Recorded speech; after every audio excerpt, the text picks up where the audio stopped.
Another day, another shift. Hi, good morning, good morning.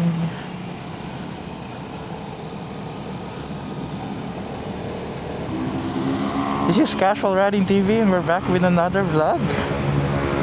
It's been a while. Yeah, nakaka-excite.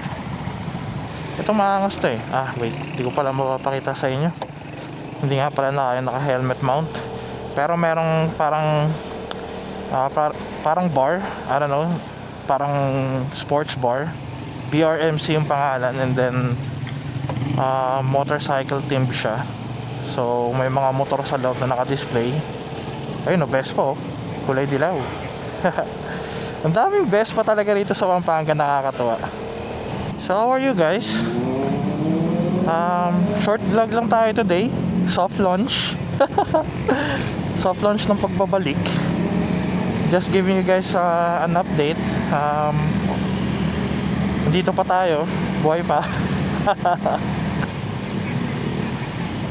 Buti na lang sa oras ng pasok ko na to, hindi na masyadong traffic.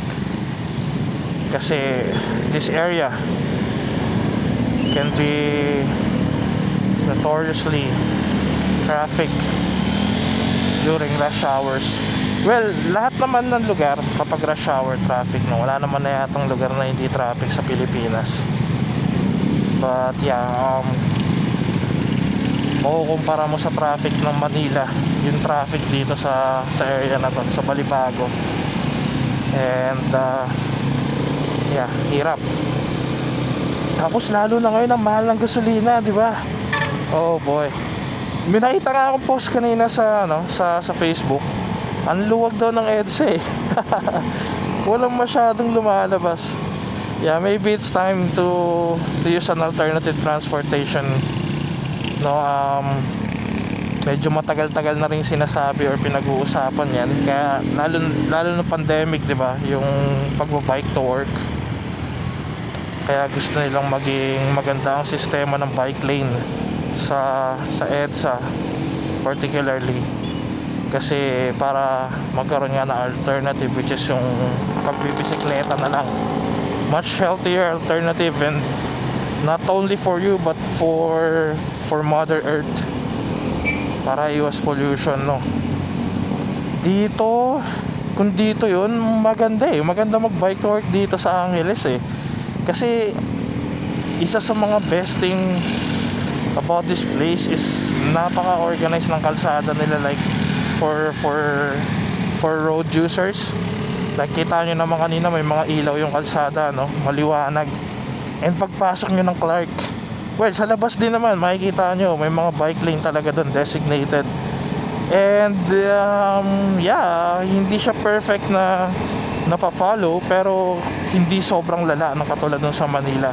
Pero dito sa loob ng Clark, separated yung bike lane. Mostly nandun sila sa parang gumagalaw yung quad lock ko. Yeah, ayun nga. Separated sila sa kalsada.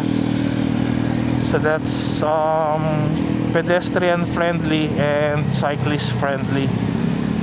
So safe ka talaga. Kaya kung gusto mo magbisikleta papasok ng trabaho, you can.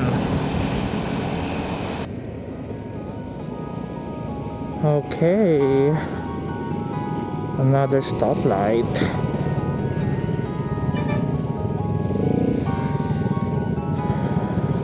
Kala ko hindi mag-green tapos umaandar na sila. So yeah, this is our second home. So araw-araw nandyan tayo sa area na to.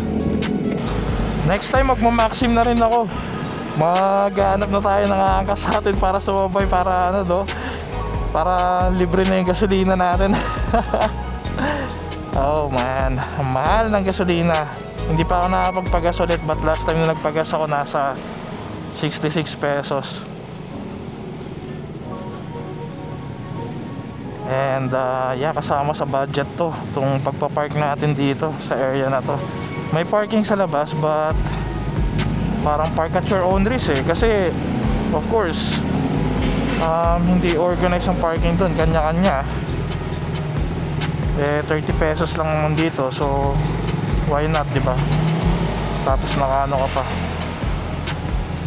confident ka pa na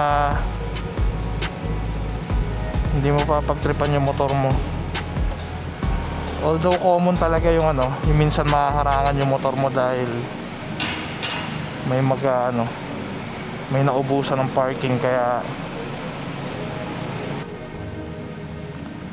saan tayo magpa-park na hindi haharangan yung motor natin afterwards.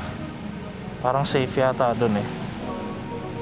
Tingnan mo sila, hindi nila nilalagay yung motor nila sa loob kasi nga hinaharangan kasi eh. Kasya naman sila papasok, kasa rin sila palabas. Yeah. Ayan o, big bike o, naka-Termione pa o. Cool. Naka-Termione na exhaust pa. Ang ganda.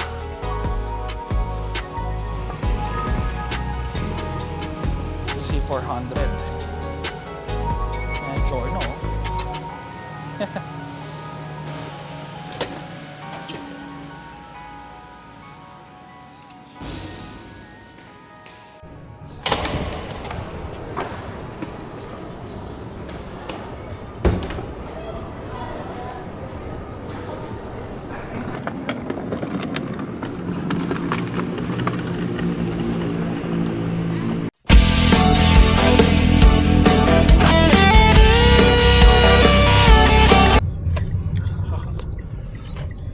Lunch break.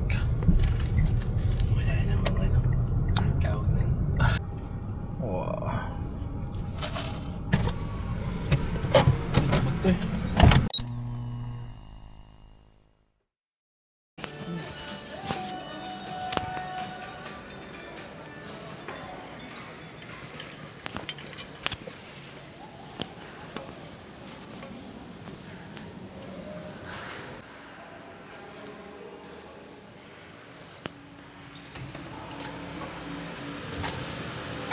Alright.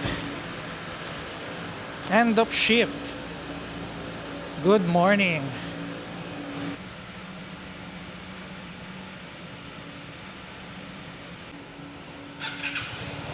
Okay, let's go.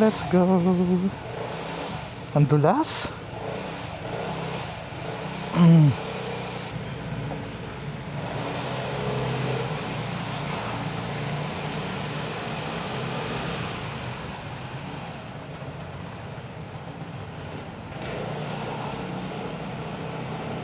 Alright. Sarap. Otskare sama desta, Johansson.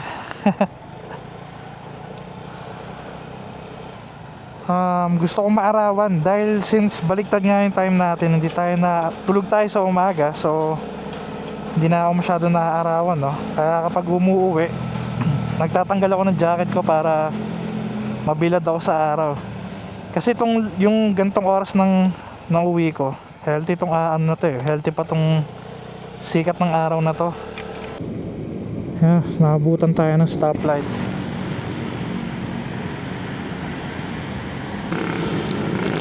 So well,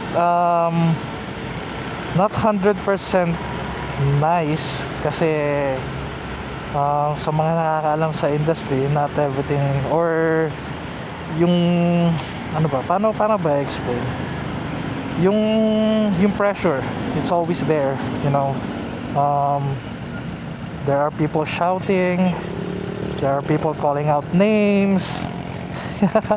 That's very normal inside the production floor. So yeah, it depends how you're gonna take it.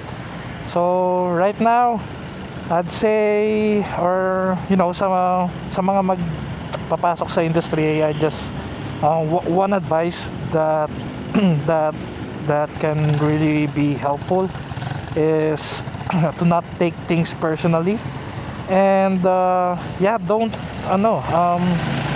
wag yung dadalhin sa pag-uwi yung kung ano yung nangyari sa inyo sa work or sa opisina. So leave work stuff inside the office, no? So however you want to do it, or however you're gonna accomplish that, it's up to you. There are a lot of ways, you know. Grabe, 95 pesos na ang diesel sa Shell, ah. Tapos 80 plus na ang unleaded. That's too much. Wow.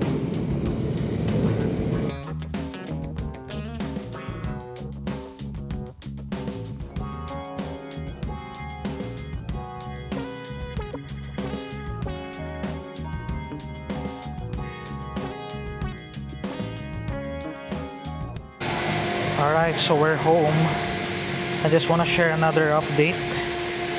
So yeah, this is something that happened while I was away. Yep. So yung mga naka-follow sa akin sa TikTok and Instagram, they know about this. So yeah.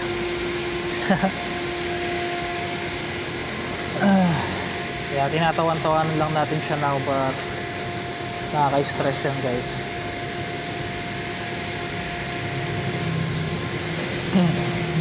Yeah, we're going to talk about that on my next vlog.